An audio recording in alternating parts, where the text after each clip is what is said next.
Tetep sangu toh, Mem. Oh, iya.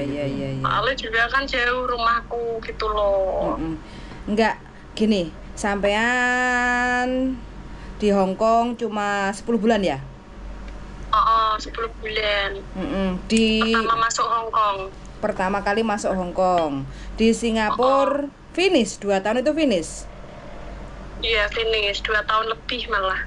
2 tahun lebih berapa bulan? Aduh, panas. 7 bulan. 7 bulan. Kenapa kok Iya. pulang? Ya pulang disuruh suami pulang gitu. Oh, bikin anak lagi. Ya. Oke. Menurut sampean Hong Kong bagaimana? Sampean nggak takut lagi ke Hong Kong 10 bulan cuman? Enggak, kemarin sudah cukup buat pengalaman. Di intermediate terus saya keluar dari rumah majikan 12 hari di luar. Berarti ya, cukup pengalaman seperti itu. Berarti keras gitu. Berarti sampean keluar dari majikan terus sampean tinggal di luar? Iya. Oke, terus nyabang sana sini gitu? Ya, cari nyabang enggak bisa nyabang saya. Soalnya paspor sama kontrak kerja surat-surat saya ditahan sama agensi. Oh, berarti cuma tinggalnya di luar, ngekos di luar gitu. Sama saudara. Ngekos di luar. Oh, begitu. Oke. Karena sampean cuma 10 bulan di Hong Kong, jadi untuk cari majikan baru itu sampean agak sabar ya, Mbak ya. Karena sampean harus minimal 1 tahun baru bisa pindah agent kayak gitu ya. Sekarang dikumpulin dulu biodatanya, terus kita kan sudah ada data sampean tuh, kayak gitu kan. Proses tetap mengikuti prosedur dari awal, kayak gitu kan. Jadi kalau sampean mau nunggu di rumah nggak ada masalah, cuma sampean tuh harus bener-bener siap. Artinya apa, nyampe ke Hong Kong itu jangan sampai interminate, terus jangan sampai kabur lagi, kayak gitu kan. Itu menjadi catat rekod buruk kayak gitu buat sampean, kayak gitu ya. Iya. Terus berarti prosesnya nunggu setahun dulu gitu. Setahunnya pas bulan ini saya. Bulan depan loh, bulan 12 kan sampean masuk Hong Kong. Oh, bulan depan iya. Bulan depan. Kayak gitu. Jadi gini, sampean bikin video ya, Mbak ya. Sampean bisa nggak bikin video perkenalan diri gitu? Interview. Ya, bikin video, intinya sampean dulu, sampean namanya siapa, terus umurnya berapa, kayak gitu kan. Terus pakai punya bahasa Inggris nggak apa-apa. Nggak apa-apa, Inggris nggak apa-apa. Terus punya anaknya 3 itu umur berapa, kayak gitu ya. Terus dulu pernah di Singapura 2 tahun jaga loyankannya tuh kondisinya bagaimana, apakah perlu gantiin popok atau gimana, kayak gitu ya. Terus habis itu di Hong Kong jaga 2 anak, sebutkan jaga 2 anak umurnya berapa. Terus yang gede cewek apa cowok, yang kecil cewek apa cowok, umurnya berapa, sebutin kayak gitu loh ya.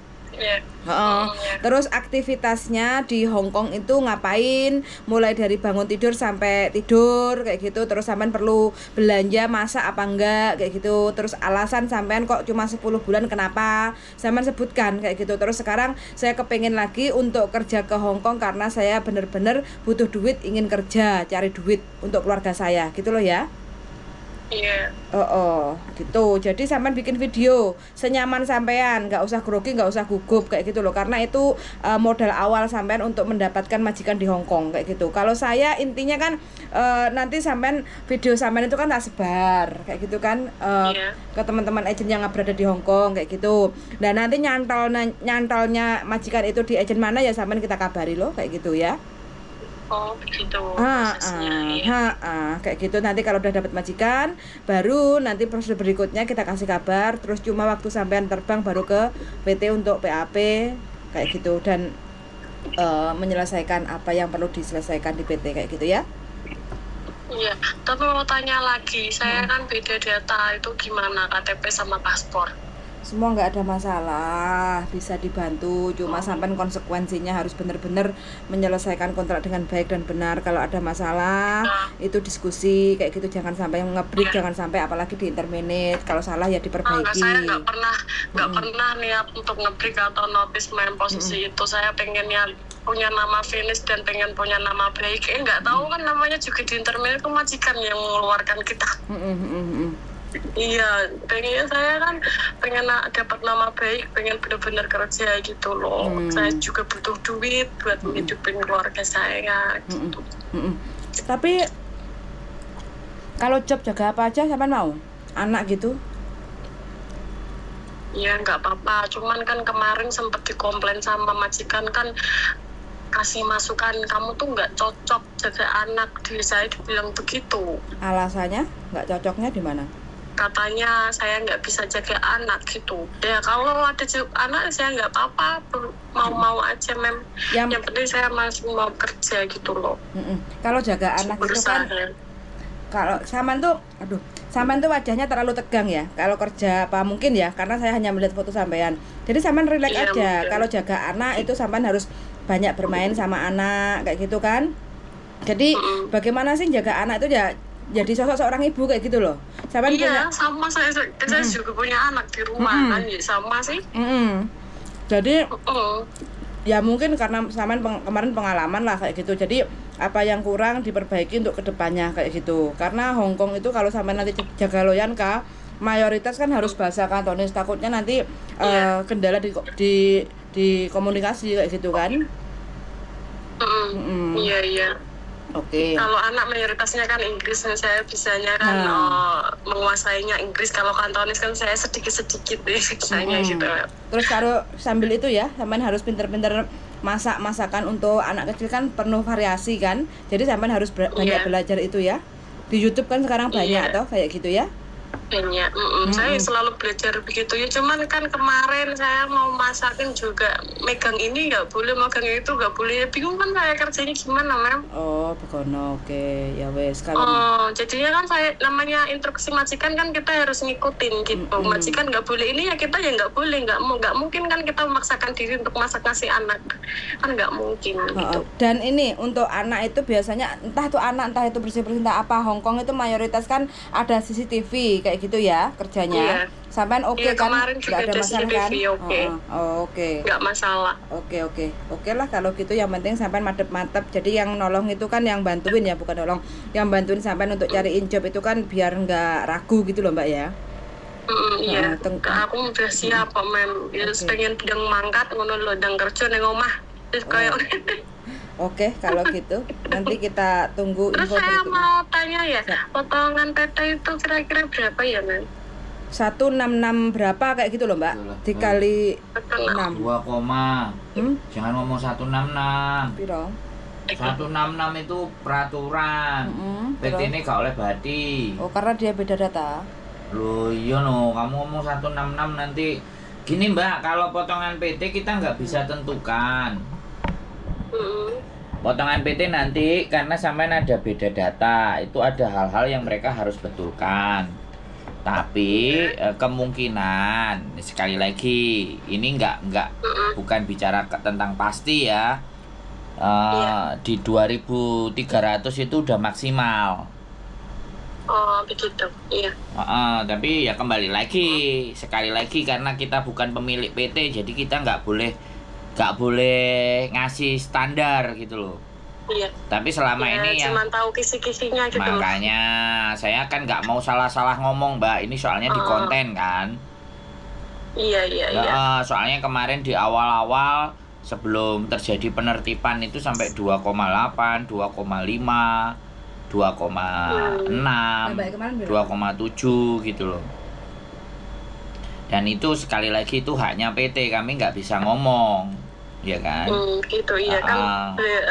Saya juga kan mungkin proses di situ jadinya kan semua tergantung di PT gitu ya. Ya, jadinya kan sekali lagi kalau sampean tanya ke saya ya, saya kemarin cuma dibilangin sama orang PT yang nggak sampai 2.300 Mas, dianya ngomongnya begitu. Tapi pada fakta di lapangannya kan kita juga nggak ngerti. Tapi make sure lah, saya memastikan ya mudah-mudahan nggak sampai segitu. Kalau sampai segitu kan otomatis saya juga nggak akan merekomendasikan PT tersebut, menurut Mbak, ngerti kan?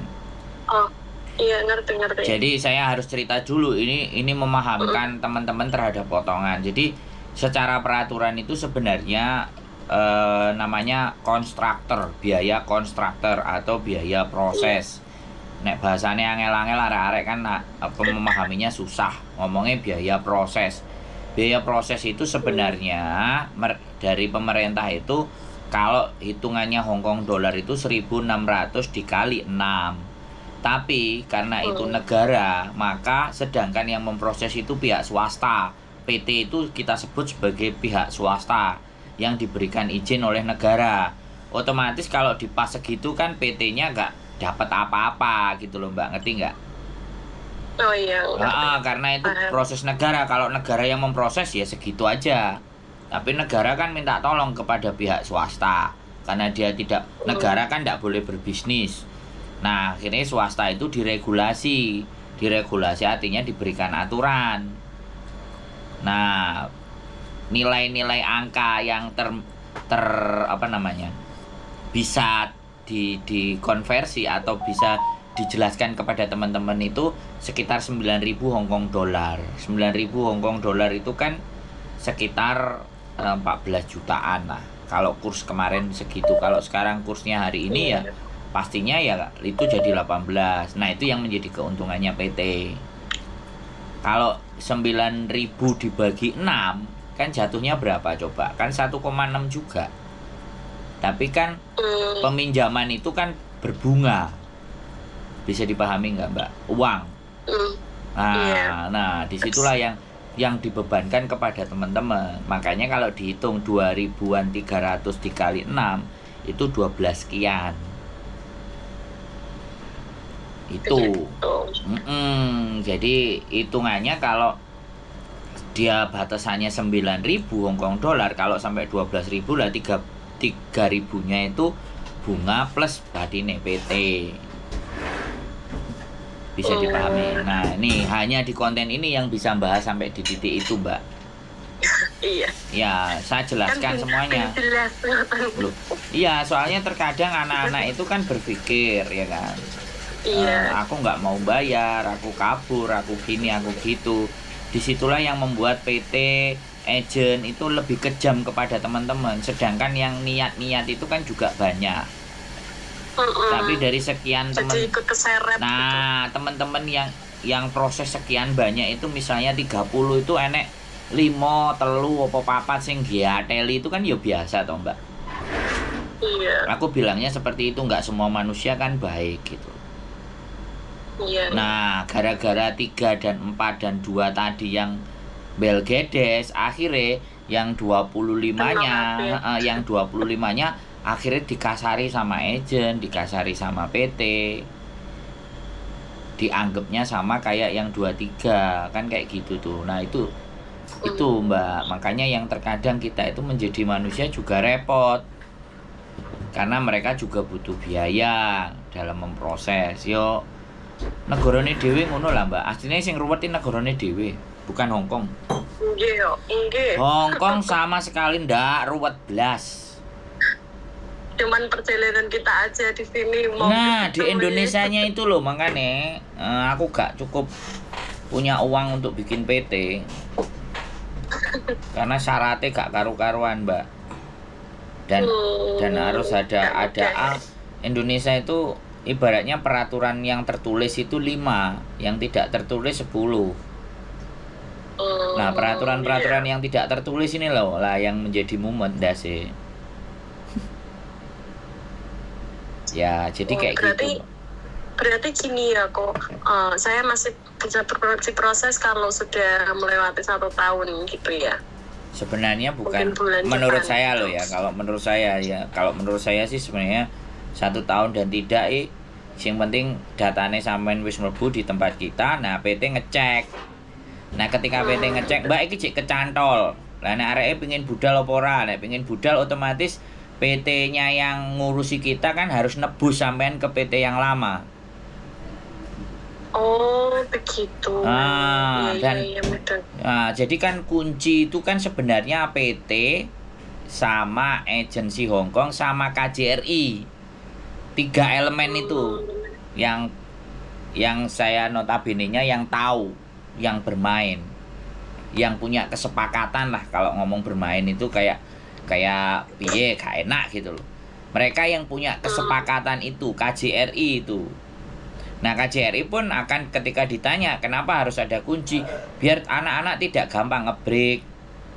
Nah, kenapa tidak gampang ngebreak 2 bulan, 3 bulan, 4 bulan. Jadi job hopping.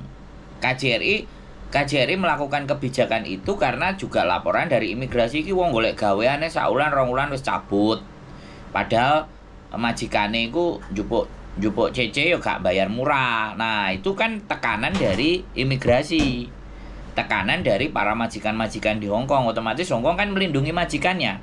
Akhirnya dibuatlah kesepakatan 1 tahun biar dia itu betah. Nah, karena kan yo ngerti dhewe. Nah, yang menyeimbangkan adalah kebudayaan orang Hong Kong dan kebudayaan orang Indonesia. Ini yang ndak sama. Nah, di situ akhirnya merasa koyoke awake dhewe gak diwangi karo pemerintah. Ngomongnya kan begitu, Mbak. Iya. Yang negara barang itu kan yo di pressure, bukan di pressure ya, namanya juga kerjasama antar negara. Yo Hong Kong pasti pingin belani majikan. Ya, tapi ya butuh CC kan kayak gitu kalimatnya. Intinya kalau dibahas memahamkan semuanya itu saya bisa. Kenapa kok terjadi seperti ini? Kenapa kok terjadi seperti itu? Itu analisa logika pikiran saya. Jadi seperti itu. Jadi, nah kalau hal-hal semacam itu bisa disampaikan kepada teman-teman dan semuanya bisa memahami, maka teman-teman itu akan berusaha untuk menyelesaikan. Apapun diterima majikannya, yang penting kan tidak dipukul, yang penting kan tidak seksual harassment atau pelecehan. Yang penting kan masih manusiawi, gak dikai makan dan semuanya itu jelas. Wong Hong Kong mangane roti saler nek pagi, kita sarapan sego pecel, itu aja sudah bisa jadi masalah, Mbak. Bener nggak? Nah, terus orang Hong Kong omahe sempit, nyambut gaene lempeng. Gusti Allah duit, lah awake dhewe Gusti Allah ya panggah Gusti Allah. Iya, benar. Nah, itu kan beda yang luar biasa. Makanya nek karo duit kan perhitungan melitit. Nah, sedangkan awake dhewe nyahnyo. Ya kan, mangane kok ya koyo ngene. Nek sampean lihat orang Hong Kong kalau makan nasinya sedikit, sayure dikit, lawe akeh, harus sansin, harus dimasak. Nek awake dhewe jangan apa jenenge tewel. Sak panci dipangan 3 dino, 4 dino kan masih oke. Mereka tidak bisa. Keperbedaan budaya itulah yang menyebabkan konflik. Ngerembet nang PT, ngerembet nang KJRI, ngerembet nang imigrasi. Lah, masuk ah? Iya, masuk. Padahal sebenarnya diri kita tidak siap untuk menghadapi kerasnya Hong Kong, menghadapi budayanya orang Hong Kong, menghadapi ritme kehidupan di Hong Kong. Sebenarnya di situ. Karena di Indonesia kan lambat. Saya bicaranya seperti itu. Dari pagi ke sore ke malam itu lambat, tapi ketika di Hong Kong moro-moro sak kontrak, moro-moro rong kontrak, moro-moro 20 tahun nang Hong Kong. Nah, itu kan ritme kehidupan yang serba cepat. Belum lagi Jepang, Mbak. Kan ngeri, Mbak. Ya, seperti itu ya. Glader sing diomongno. Intinya prosesnya sampean ikuti kata-kata istri saya tadi, bikin video semuanya, foto. Nanti ID-nya sampean dan semuanya sampean scan, sampean kirim. Nah, kalau sudah semua ya video, nanti kita tawarkan beberapa agent. Dan kemarin ada temen yang kita proses kok banyak yang mau telepon interview. Nah, itu berarti kan agentnya banyak. Berarti rezekinya oke, karena kita punya teman banyak. Teman agentnya ada banyak, ada 4-5. Jadi tinggal rezeki-rezekian aja. Wis gitu aja. Ya, moga-moga rezekine ndang cepet. Ya. Oke. Gitu aja, Mbak ya. Cukup, bojoku ate berangkat kerja. HP-ne arep digowo. Kalau sampean ngomong pingin lebih panjang di nomorku aja gitu loh. Di kontenku ada. Iya, siap. Oke. Oke. Ya wis. Iya, makasih kok. Ye, sehat selalu, matur sembah nuwun. Iya, suwun. Oke teman-teman semuanya ya, menjelaskan tentang proses, saya nggak akan pernah capek, nggak akan pernah pegel untuk mendomble tentang bagaimana prosesnya kalian dan nyereweti kalian. Toh pun dindomble, dicereweti, ada yang alhamdulillah bisa memahami, ada yang malah belgedes entut goreng. Apapun itu sudah bagian jadi risiko dalam hidup. Nggak semuanya manusia itu baik, ada juga yang nggak baik. Tapi saya meyakini masih banyak yang lebih baik, masih banyak manusia yang baik. Maka saya tidak boleh merubah prinsip saya untuk tetap berjuang untuk menjadi orang yang baik. Karena jadi orang baik itu sebenarnya capek, gak semua orang bisa. Keep stay tune my YouTube channel and see you next video. Bye bye.